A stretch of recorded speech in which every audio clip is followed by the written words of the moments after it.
Life is part negative, so we got to talk about the negative. And this subject is called diseases of attitude. Diseases of attitude. There's a lot of things that can wreck your chances to do well. We live in a rather dangerous world, so you got to be not only wise, you got to be careful. Now, attitude diseases are just as bad as physical diseases, right? High blood pressure, heart trouble. I mean, a lot of things lace your chances to do well. So you've got to be careful. And attitude diseases are deadly. I mean, they'll destroy all the good things you start. These attitude diseases are like weeds that grow in the garden. It's a normal part of life. Here's a good phrase to note. Negative is normal. It's not successful, but it's normal. It's part of life. And here's the next key, in my opinion. You must learn to handle the negative. Don't ignore it. Handle it. Now, I know some people teach the other way. And listen to them. And listen to me. And then make up your own mind. Right? Don't be a follower. Be a student. But I say you got to handle the negative. You don't have to live in it. You don't have to dwell on it. But you do have to handle it, my opinion. Here's what part of it is. It's called the Great War between good and evil. And there is a war on. The minute you were born, you got involved in the war between good and evil, between darkness and light, between negative and positive, between evil and good, between tyranny and democracy, between weeds and human activity. I mean, the war is on. If democracy sleeps, guess who never sleeps? Tyranny. In the absence of light, guess what's automatic? Darkness. If good does not arouse itself and become active, guess what moves in? Evil. It's a war. A mental war, a physical war, a financial war, between enterprise and ease, between accomplishment and failure. It's a war. That's why there's an Old Testament phrase that gives the best advice for human activity when it says, 6 days labor, 1 day rest. Now, I'm sure we've taken that to mean, don't work all 7 days. Take one off. Here's what it also means. Only take one off, or you're liable to lose the war. Now, we've got it down to 5 and 2. And maybe that's not too dangerous. I don't know. If God would have thought of 5 and 2, he might have made it 5 and 2. I don't know. But here's what it does mean. Enterprise is better than ease. If you rest too long, the jungle overtakes the village. Now here's the good news about the war between good and evil. Evil is no match for good, but good must be active. Weeds are no match for human activity, but if you stand still, how far in will they come? All the way. They'll grow right up around your shoes. But if you get busy, how far back can you take them? As far as you wish. They're no match, but you must be active. That's why the 6 and 1. Make sure you're not losing the war by taking off too much. Guess what the average years are after retirement? 6. Which means don't retire. Your chances are too slim. The war between good and evil, the weeds. You got to make sure you recognize the negative, handle it, deal with it, and then go on. Let's make a list of the diseases of attitude that can wreck all your chances to do well. One of the words that destroys everything is called neglect. And I found this out. A week of neglect could cost you a year of repair. It isn't worth it. So what to be on the lookout for? Here's the list. If you were making it, you'd have the same list I've got. Right? We're not covering anything new tonight. This is a reminding session, not a teaching session. But it doesn't hurt to go over it again. Here's the list. Attitude diseases. Number 1 is indifference. The shrug of the shoulder. The guy's not even concerned. He's just drifting. This is called the mild approach to life. A disease known as mildness. The guy says, well, I can't see getting all that worked up. Well, to be any kind of winner, you gotta get worked up. There's one problem with drift. You cannot drift to the top of the mountain. And the good Lord said in the closing chapters of the Bible, here's the best way to live. One way or the other. That's best. Hot or what's next best? Cold is next best to hot. Not the half-baked middle, lukewarm, not too hot, not too cold. What a sad way to live. I think what it means is pick a direction and go with everything you got. Just pick one and go. Somebody says, yeah, but what if it's the wrong direction? You'll find out quicker. It won't take you 25 years to wake up and say, oh no, I've been walking the wrong road. I told my staff the other day, next best to prosperity is adversity. If one doesn't get you, pray for the other. We all do better from one of two reasons, inspiration or desperation. And I don't wish anything bad on you tonight, but if you're not inspired, I hope a wagon comes down your rut. Whatever it takes to get you to try harder, read more, set your goals, and go for it. Somebody asked me one time, what quality would I pick if I wanted to work with somebody? And you know what I picked first? Number one, strong feeling. Please, number one, give me somebody that feels strong. About most anything, I don't even care. Just so they believe it. Even if they disagree with me. Wonderful. Just so they disagree vigorously. I'm not saying it's easy to win those kind of people to your point of view, but I'd rather do that than to try to resurrect people from the dead. Pump them up every month, pump them up, pump them up. Here's the key to the good life. Learn to put everything you've got into everything you do. Whatever you are doing, pour it on.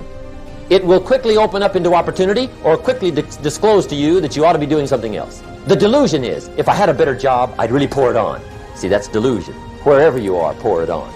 Don't give somebody half a job for a day's pay. Pour it on. See, that'll help change your life. Get rid of this disease. Here's the next attitude disease, indecision, mental paralysis. The guy can't make up his mind and it becomes a disease. Pretty soon he knows he's got it. The guy says, well, I know I'm on the fence. But he says, what if I get off on the wrong side? Listen, after a while it doesn't matter. Just get off. Any side will do. A life full of adventure is a life full of many decisions. The ones that turn out to be wrong give you better experience to make better decisions. So don't see how many decisions you can get out of, see how many you can get into. That's where the adventure is. So shake off this disease, indecision. The next one is doubt. Doubt's like a plague. And one of the worst is self-doubt. There are many, but that's one of the worst. The guy doubts himself. Doubts if it'll last that long for him. Doubts if he can do that well. Doubts if he can make that much. Doubts if he can accomplish all that. A chronic, excellent self-doubter. You can imagine what damage that does to your future. So here's the key. Turn this coin over and become a believer. And there's many things to believe in. One of the majors is yourself. The understanding of self-worth is the beginning of progress.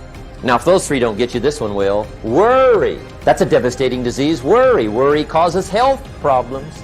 Social problems, personal problems, family problems. It's devastating. Worry long enough, it'll drop you to your knees. Could reduce you to begging. I know how bad this one is. I used to have it bad. I used to be known as a super worrier. Not a super warrior. No, super worrier. My family wished I'd have been a warrior. I got those years to make up for. But I tell you what, my advice to you is do what I finally did. On worry, give it up. Who needs it? I'm not saying it's easy. I'm saying it's worth it. It took me almost 1 year to kick the worry habit, and it was not an easy year. It was one of the toughest years I ever spent, but I finally got that monkey off my back. And I discovered you could live the most incredible life free of worry. Not free of challenge, not free of difficulty, free of worry. I learned how to do it, and you can. Here's the next attitude disease, over-caution. Some people never will have much. They're too cautious. Now, you can also be too reckless, but you can also be too cautious. This is called the timid approach to life. And my caution was always the risk. Risk used to drive me right up the wall. I used to say, what if this happens? It's called the language of the poor. What if this happens? And on top of that, if this was to happen, look at the fix I'd be in. I better not try. I could always ace myself out. Then I'll tell you what changed my whole life when I finally discovered it's all risky. The minute you were born, it got risky. If you think trying is risky, wait till they hand you the bill for not trying. If you think investing is risky, wait till you get the tab for not investing. See, it's all risky. Getting married is risky. Having children is risky. Going into business is risky. Investing your money is risky. It's all risky. I'll tell you how risky life is. You're not going to get out alive. The Englishman says, well, if that's the way it's going to work out, let's give it a go. Right, that's what it's for. Give it a go. Somebody says, yeah, but I'm looking for safety and security. Fine, then huddle in a corner. We'll cover you with a sheet, bring you 3 meals a day. And we'll protect you, feed you, look after you, care for you. We won't let anything happen to you. And you'll probably live to be 100. The guy said, well, yeah, I'd live to be 100. But what a way to live. Right. What a way to live, safe and secure. Don't ask for security. Ask for adventure. Better to live 30 years full of adventure than 100 years safe in the corner. And see, it's not important how long you live. What's important is how you live. The next one is pessimism. Pessimism, the deadly disease of always looking on the bad side, the problem side, the difficult side, checking all the reasons why it can't be done. The poor pessimist leads an ugly life. He doesn't try to figure out what's right. He tries to figure out what's wrong.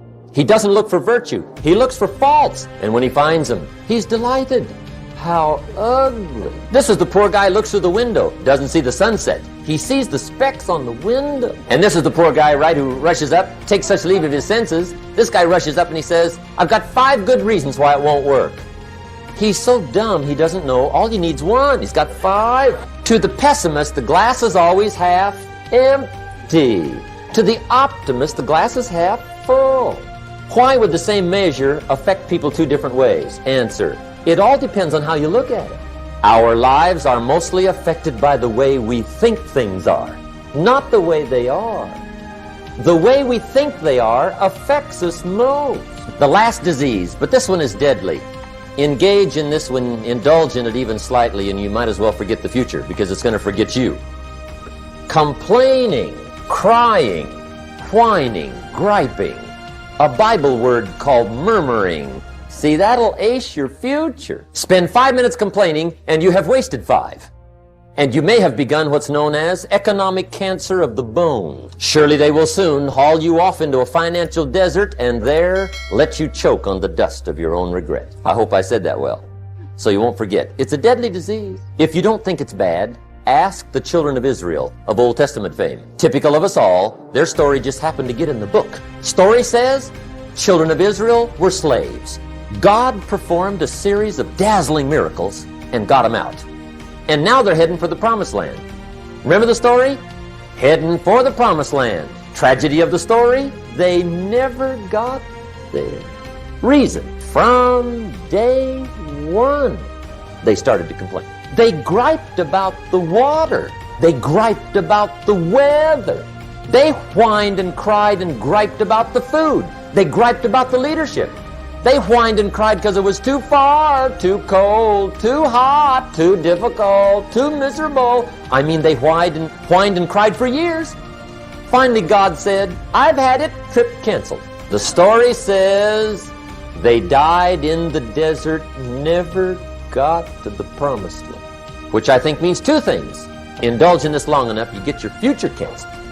And I guess it also means even God Himself can only take so much. Just be on the lookout of the things that can destroy all the good you start. The war is on. And this evening, tomorrow, mentally, personally, socially, economically, you got to make sure you're winning the war.